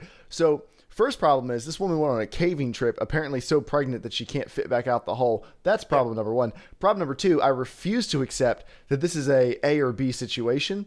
I understand that it's a hypothetical situation, so I will give you an answer based on the hypothetical situation. But for the record, I refuse to accept that that's our only options are to blow her up or everyone drown. But in this scenario, yes. Wait a minute. If does she not drown also if you don't blow her up? Her head's above No, water. her head's above. She's like at the she's top of poking the up through ramp the or whatever. cave. So imagine this little hole right here, and head's up like this, right? Eventually It's she's too gonna get- big, and she can't get through. Right? Eventually the waves are going to start crashing in. It's going to get... Well, she's gonna drown. there's no other way for her to get out, right? She can't be This is unstuck. not about how many other ways. It's just about those are the two options. Well, no, so I'll answer would it. you feel okay with doing that? If she's stuck and there's no other way to free her in this hypothetical situation, she's going to die in there eventually, and so will her unborn child. So in that scenario, yes, I would absolutely kill her quicker so everyone else could get out. Nice. That's what I would do. I'd 100%. 100%. Like, hey, I'm blowing you up. 200%. No, you don't tell her that. You tell her you're going to try to wiggle her free, so her last thought is the happy I'm face. wiggling you through it. You're like strapping the dynamite on your leg. I'm attaching Okay. a brace. Now, just to shift a little bit of directions, the second one is there's a trolley, right? Just Wait, running down the Dave tracks. didn't answer. Dave, I'm not even worried about Dave because he'll just go, well, there's a third option and a fifth option. And I would just Dave will hide be the back first in the answer. cave. I would dig my way down deep Dave into the will answer earth. the next one first, okay? Okay, Dave We will. have All like right. cargo pockets. I'm sure I have some gun oil or something. We can work with this. Okay, so a trolley is running down the tracks, just speeding away, and there's 50 people in it, right? Mm-hmm. They can't get free; they're just stuck in it, right? Let's say they're all chained in it. So How they're many just- people? 50. Okay. Oh. 50 people chained into this trolley. It's just running Okay. loose down this thing. Well, there's a split in the train tracks, okay? And you can pull a lever, right? If you pull a lever, it's going to make it divert into a whole bunch of just like sand. So they're going to just crash, but they'll be okay. They'll survive, right? But if it goes the other way, if you don't pull it, they go off a cliff and they die, right? But by pulling that lever, you realize there's some dude way far down below there, like on the train tracks, and there's no chance, no possible way you can tell him, hey, get out of the way. You just have to make that decision. There's no These time. dilemmas That's are it. not hard. These are I'm just such saying- made-up situations. No, Real no, no, no, dilemmas. No, it'd be different if it was like No, no, no. your child is strapped to the road or something like that. That's a dilemma. That's something you're like, No, okay, but listen to this though. It gets even worse. Here's the difference, right? Okay. So I've got my answer. I would find it'd be okay to pull it. Okay, all right, maybe this guy's gonna die. You know, it's not like you're actively killing him. Now, what if it changes? There's a big dude, huge guy, right? If you shove this guy onto the train tracks, he literally will stop it. All 50 of those people will save. One of the passengers? No. Like as the trolley car's coming down, right? Do we kill a fat If you- person to save a skinnier person? Is what you're asking. Let's say it's just a smaller. Is Just speedy, the large but- person Jeremiah? We're gonna. But push it's him the to the act of tracks. actually pushing him on the train tracks will actually save him. Okay, I just like the idea that it's like, okay, so you're pretty much doing the same thing. This guy is gonna die on your hands. I mean, you're pulling your trigger. It's gonna go into the divert on the tracks. He's gonna die. But like, why is that so completely different? You know what I mean? Like, I mean, I guess you're actively pushing him on.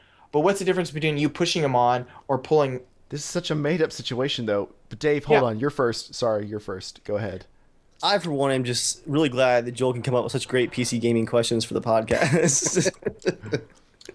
I mean, the amount of relevance pouring from Joel's mouth right now is cascading over my ears. That sounds very. I'm actually sexual. visually picturing that. Not sexually. Joel, everything is Relevance. sexual to you. Wow. I don't want to hear about your cascading over his ears. In a sexual. Yikes. I think morally, no. I don't think I could murder someone to save, because there's no guarantee that I'm going to save these people. No, see, that's the problem. That's It the is. problem, Dave. This hypothetical situation, it is a guarantee, and that's what makes it not a real situation. I'm with you on that, but no, in this hypothetical situation, you will save all of them. That's a dumb question then. Exactly. That's the problem with it. It's not a real dilemma. All right, I have my answer.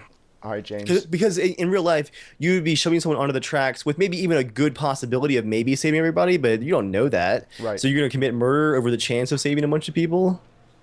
There'd be a better dilemma if they said you have a 30% chance of saving everyone in the trolley if you push this guy in front of it. See, now there's a dilemma. That's a like dilemma. that. Yeah. Did you make Yeah, these Joel. up, or did you get No, this he's up got from this. No, He's got they're this real. list. They're a real thing. They came. This one guy invented On them back in, like, Listverse. 20. Oh, the this one BuzzFeed guy of lists. invented it. No, yeah, It's an invention. Okay, I learned in psychology class. One of them that I thought was really crazy You was need to get your just money back. to save 100 people, you would have to actively burn a small a girl, like a small girl's hand. You have to burn her hand, right? That's no, it? No. Well, okay. Well, here's the Man, think about. No, but James think about needs to it, go work though. for the CIA. That's it. That's acceptable. I While know, maintaining eye contact. I don't think you could. You have I to don't take think out you 5 could. dictators? Okay. No, but I don't think you could though. You're a real empathetic guy, though, Joel. Maybe you couldn't. But Yeah, I don't know. I mean, like, maybe, I think maybe it's just you crazy. couldn't, but maybe like, that's why you need could sociopaths. you imagine doing that? Though? That's why Like, you'd society have to needs burn her sociopaths. hand. I Yeah. know what my answer is. Okay. Okay. I think what I would actually do is I would actually just push Joel onto the tracks, and that would be the end of all these scenarios. Like, boom, the world's a better place. Scenario's over. But no, just to add a slightly serious thing onto this ridiculous scenario. Thank you for bringing this up, by the way, Joel. This is fun to fight about. This totally made up thing. But that's why I think it's good that there are actual sociopaths in society. Not psychopaths. There's a difference. But sociopaths who can just logically look at a situation and totally removed from all emotional values think, well, what logically makes the most sense here, and do it. Where you're a very empathetic person, like you care about people. That's a good thing, by the way. But I think sometimes you do need people who can make the tough call, who aren't going to get hung up on the emotions of it, and they can just make what is going to be, quantifiably the best call to make, no matter what. But Even if there are emotions, even if you're not a sociopath. Yeah. For me, if I'm gonna make that, actually, I'll give you my answer. I actually kind of agree with the Ultra Grunt. I'd probably just walk away and go eat a sandwich or something, and Wait, now, James, watch it all happen. In this situation, would you burn your daughter's hand? To save 100 people, probably. okay, but the thing is, I don't know. But I mean, But here's the imagine thing. us, like a lot Your of daughter's 100 so of us, cute, like though, good James. friends and Your people. daughter's Here's the really thing. You're cute. talking about. You're sacrificing someone else, but you're also you have to come to the realization that you're sacrificing yourself too. You're sacrificing your emotional well-being for many years to come, but you're doing it for a better cause. And that's what made the thing even harder. It was just interesting because I got an A in my psychology classes, which is I really enjoyed them. And the crazy part was this: it said, okay, like a little girl, you have to burn her hand. Let's say you don't have to, it's not like lighting it completely on fire, but you have to hold her hand and burn it until she starts screaming. Okay. And then they said, okay, so that's 1 versus 100 people, right? So you do it. So let's say there's 100 versus 100, like 1,000 people, right? Okay, like maybe if it was with my kid and he was like a boy, right? I'd be like, dude, I know you're gonna hate this. I got to do this. Maybe you'll understand one of these days, right? It might be really hard. Maybe I couldn't even do it. But then the guy said, okay, 2 kids to 1,000 people. What about 3 kids? When would be the line where I feel like I would maybe get to the line where I'd be like, screw it, just kill all 1,000 of us. It's not worth with going with to this real kind of life, stuff. it's never a guarantee. You don't get to choose your odds. Like Right. that's why. When, Yeah. That's why this situation is so When easy. countries If I could kill 900 people to save 1,000, objectively it's better. If I had to guaranteedly kill 900 people to have a 50% chance of saving 1,000, that's a dilemma. I don't think I could do 900 to do 1,000 because I don't think I could handle the emotional scarring to. Well, to we'll say a drone drops a bomb. But you press one button. as a leader of a country, when you're talking about sending troops into a war, a justifiable war, I mean, you're thinking, okay, I'm going to lose. You think about World War II. I mean, countries lost significant amount of troops. But if you look at the overall picture, do you wish we hadn't gone into World War II? I mean, the hindsight is that they made the choice to sacrifice some troops to ultimately prevent significantly more than they could have predicted deaths. Joel, I think really the problem with all of these hypothetical situations, and I enjoy them. But the problem with them is that they're absolute situations, and life almost never has absolute situations. That's true, but the only thing, one reason why I brought that up is he said there was a very specific thing like that happened to this one guy. He was captured. He was a prisoner of war, and he had to fight one of his friends, right? Like, and they would make them torture each other, right? And so it was either torture that guy, and they would make him do these, and they would play with them, like, and just go toy with them. And there's a movie coming out this December by Angelina Jolie is directing it. It looks amazing. I wish I remember the name of it, but it's about a POW that like literally like got shot down, became a POW, and all this crazy stuff. He had to like literally beat his friends. Like they would make So I'm like, it'd just be crazy thinking, okay, like, will I kill one of my friends to save 10 of them, or I don't, and all of them die? Like that actually would happen. And it's like, yeah, you can go, oh well, maybe I can run for the fence and maybe we'll get away, but you don't know that. Right. Like I don't know if any of you guys have watched The Road. You guys watch The Road? This is the one thing where I think it was pretty much almost absolute. There's a scene in the movie, so spoiler if it's been out for a long time, but there's a scene where the dad and the son are up in this room, and they like kind of are exploring this house, and they find out it's a whole bunch of cannibals, right? And the cannibals come back, and they're stuck in this house. And this is an area where later, if you get captured, I mean, you're screwed. You know what's going to happen. I mean, these kids are going to get raped, like horrible, right? The dad only has one bullet. He literally has only one bullet left in his gun, and he puts it up to his son's head. And I was thinking like, oh, that's horrible. But I'm like, you can attempt to maybe escape, but what if that doesn't happen? You don't have 100% guarantee you could escape.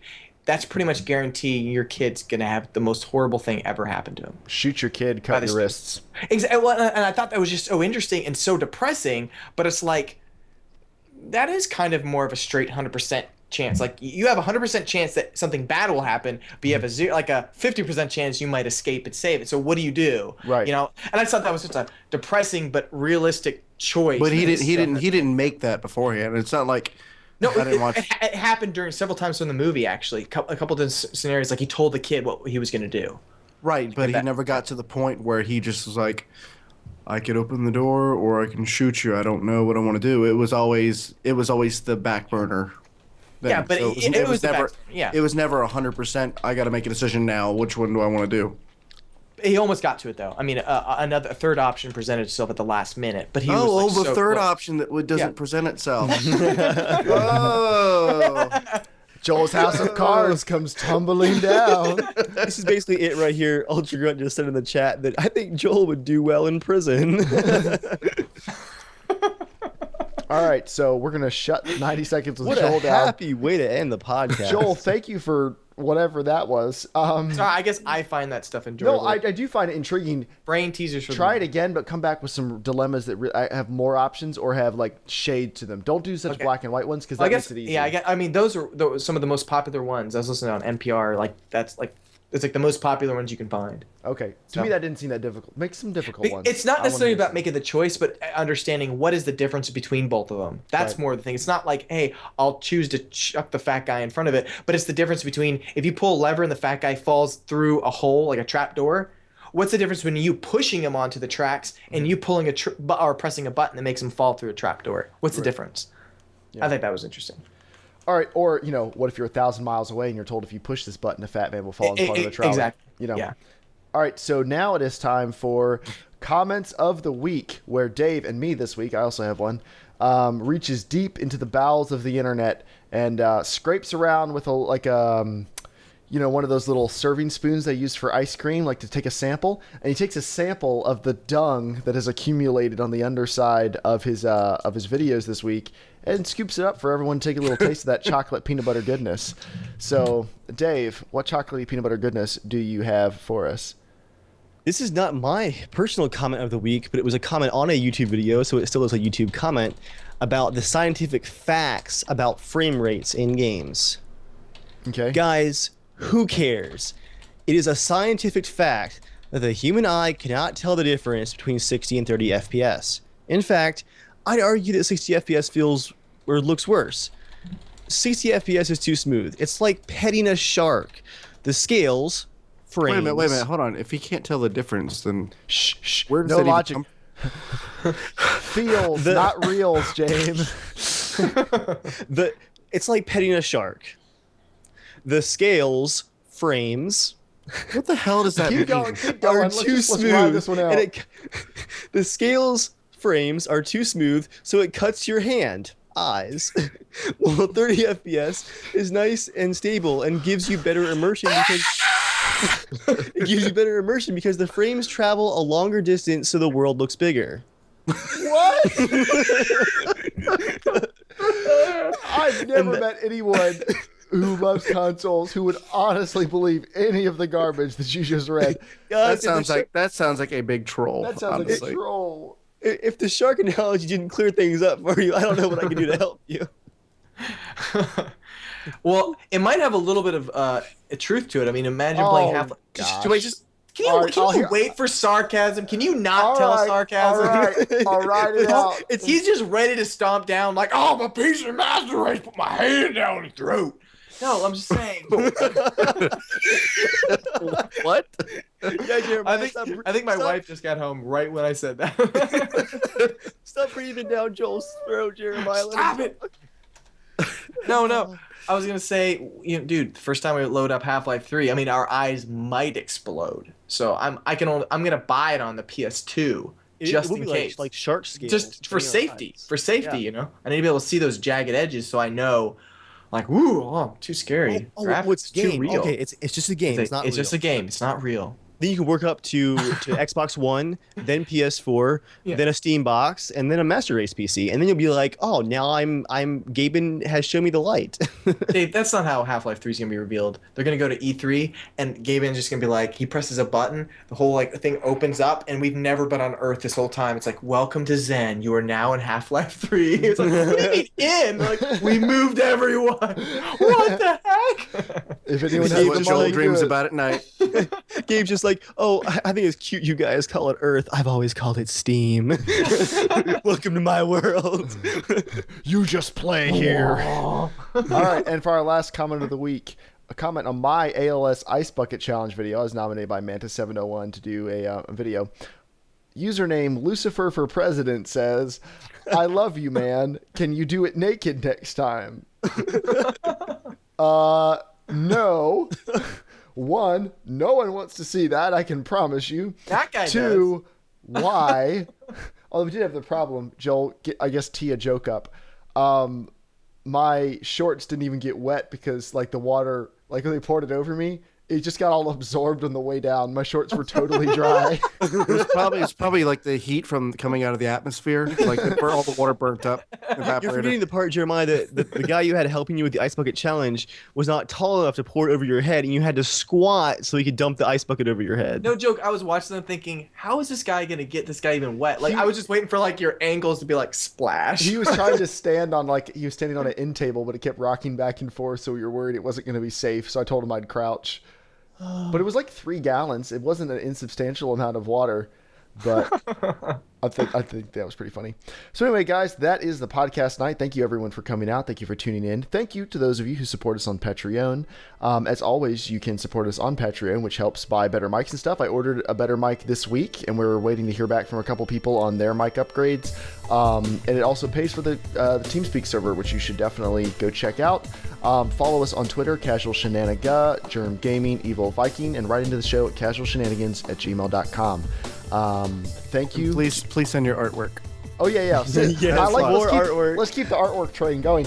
And with that, Joel, what should everybody do? Go slap a seal. While staying casual.